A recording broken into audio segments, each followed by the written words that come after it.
the highly enlightened master Sadhguru was visiting United States, and I heard from my friend that he is going to visit Ayur Prana. Oh, it was such a moment of joy, bliss and thrill, and we all were excited. And literally when I came out, he came on his motorbike. Gut. Oh my God.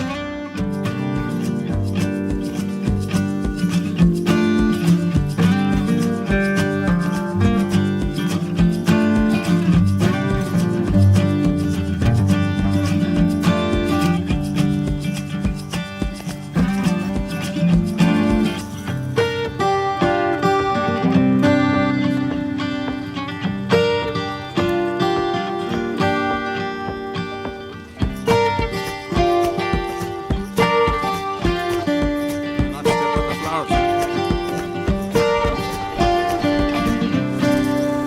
How are you, sir? Your health is good? Thank you. I hear you are the torchbearer of Ayurveda here in North America. Yes, that's what is happening. Tell us whatever you can speak about Ayurveda. I'm an ignorant person on these things so… No, Ayurveda is individual's medicine. Ayurveda treat every individual separately. In modern medicine, they do statistical observation, what is common in 100 people. Based upon that normality, they try to judge the individual. But Ayurveda has a unique approach in the sense, pinde pinde matiri bhinnaha, or pinde pinde prakrutiri bhinnaha. So, Ayurvedic approach is more prakriti vikruti paradigm. Perhaps one person will handle aspirin because he is kapha, but pitta person will be very super sensitive to the aspirin, it can create severe reaction. So, Ayurveda says that to understand the individual and then treat accordingly based upon his prakriti, vikruti, environment, lifestyle, all these have great significant value. And I listened to your talk on YouTube. I think you are talking Ayurveda in a different language. So if you say, I don't know Ayurveda, that is your greatness, but you are talking great principles of life, which is coming from ancient Vedic wisdom, Rig Veda and Atharva Veda. So, Ayurveda is a way of life, I've read living only in one… harmony. I've read only one Veda, sir, that is this one. That's correct. I didn't read anything else. Other four I didn't read because I'm too illiterate for those That is things. Atma Veda. Atma Veda is the mother of all Veda. Yeah, more a holistic approach is definitely needed. Individual doctors, a few of them are doing it. On the larger level, I don't know where it'll come together because Right. they're moving in divergent ways. That's also possible. Because the basic thought process of entirely depending upon technology and everything is kind of an absolute. Well, health is not an absolute thing. Right. You may be healthy now, in the next 5 minutes you may not be. Yeah, it is relative. It just varies, it's the nature of how life happens.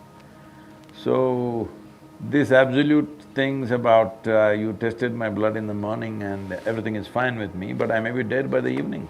Oh, yeah. So many people do, I'm saying. Yeah. So, this absolutism needs to go and we need to look at life with a more holistic and a more gentler approach, which needs lot of Correct. cultivation and new kind of civilization. When I say new kind of civilization, right now our idea of civilization is that we dominate everybody and we are civilized. No idea of civilization is there is no need to dominate anyone, that is civilization. That is correct. But unfortunately, we think the other way around. When Mahatma Gandhi was asked by someone, what do you think about the Western civilization? He said, it's a good idea. It is not me, it's him. Because we are misunderstanding domination as civilization. The fundamental of civilization is, there is no need to dominate anyone. It doesn't matter, somebody is weak, somebody is strong, somebody is young, somebody is old, somebody is male, somebody is female. You don't have to dominate anything, even other life around you. Absolutely. That's civilization. But right now our idea of civilization is putting a stamp, our stamp on everybody's face. I would like to ask you one question. In the tribal cultures in southern India, plants are identified as masculine and feminine. In Ayurveda, is there such a thing that there are feminine herbs and masculine herbs? It's very simple, it is based upon Shiva Swarodaya. If you take a leaf, there is a central, that is Shushumna. If you hold, because every leaf has a solar side and lunar side. The shiny side is solar, it takes solar energy, and the rough side is lunar. And if you look at the plant, the stem, and then there are horizontal lines. If you count those sira, that is called sira, if it is even number, so it is a female tree. If it is odd number, it is a male tree. So male-female can be detected through how many horizontal lines are there on the leaf. This is amazing, very fascinating. So this is very interesting that male plant and female plant we can detect just by looking at this. Shiva Swarodaya is another wonderful science of Surya Swara, Chandra Swara, Ida, Pingala, Shushumna. And even in every plant there is a Ida, Pingala, Shushumna. So Ayurveda is really talking about male trees, female trees. Now when I came here, Santa Fe, I was teaching Ayurveda in Santa Fe College of Natural Medicine. And there were so many here Native American herbs, chamomile, comfrey, angelica, even they use Krishna Kamal, which is passion flower. And passion flower is good for high blood pressure. And there is a Hathon Bedi.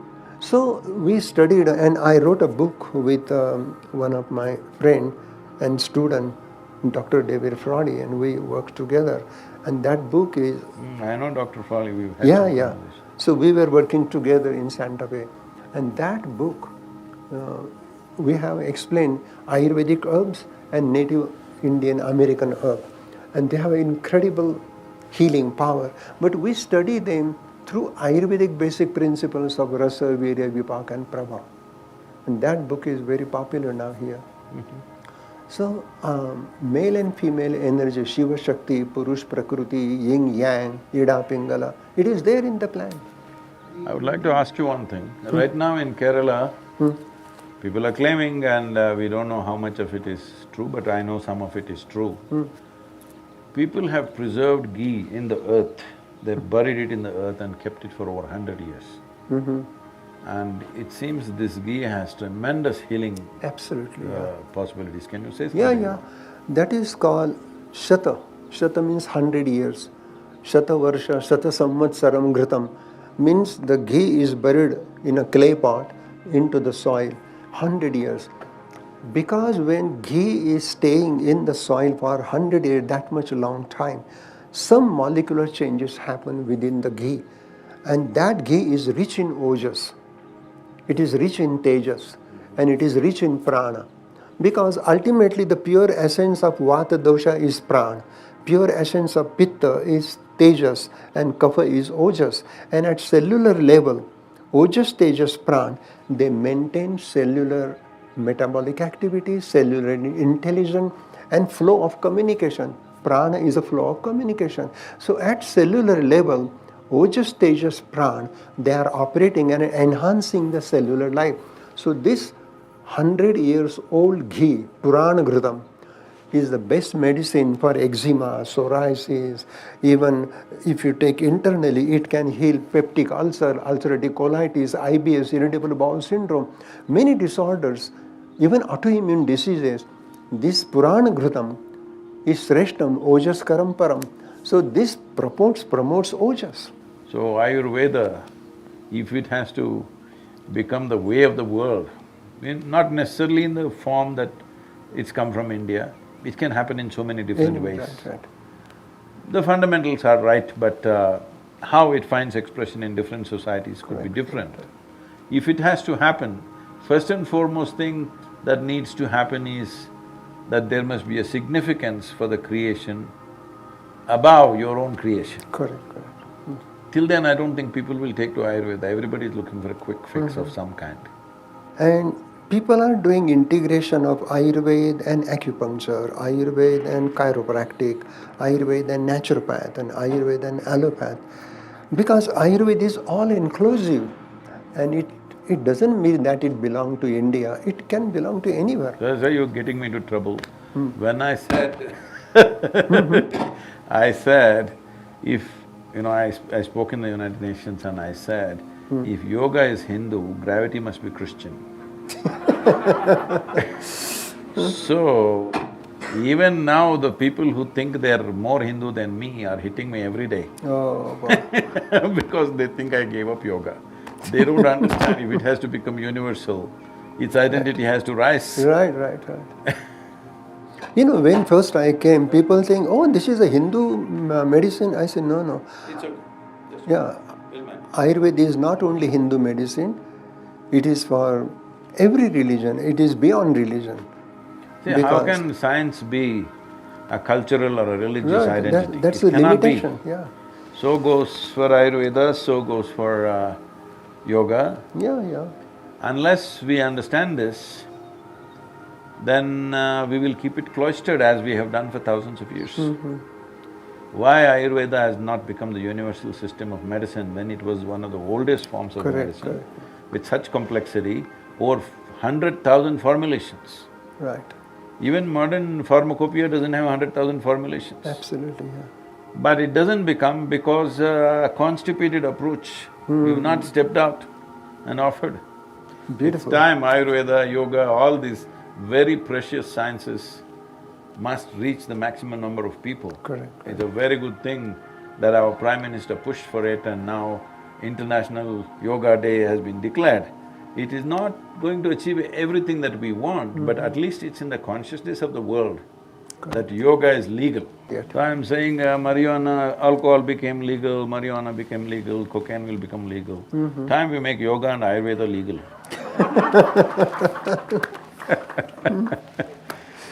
Thank you, sir. I don't want to take too much of your time. Thank you.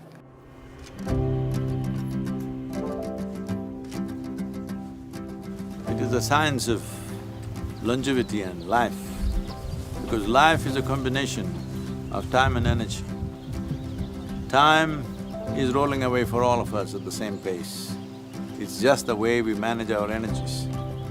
So, attending to the fundamental aspects of our life in terms of our cellular health, our glandular health, and skeletal and muscular health, and above all, our energetic health. Taking care of this, you manage your energies in such a way that time will not run out too soon for you. This is Ayurveda, in my understanding of life, okay?